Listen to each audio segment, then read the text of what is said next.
حضرت ابن عباس رضی اللہ تعالیٰ عنہ فرماتے ہیں کہ رسول خدا نے ارشاد فرمایا، اعلان کرنے والا فرشتہ قیامت کے دن اللہ کے حکم سے یہ اعلان کرے گا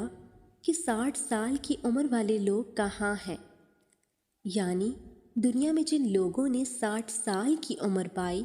وہ اپنی عمر کا حساب دینے کے لیے اپنے آپ کو پیش کریں،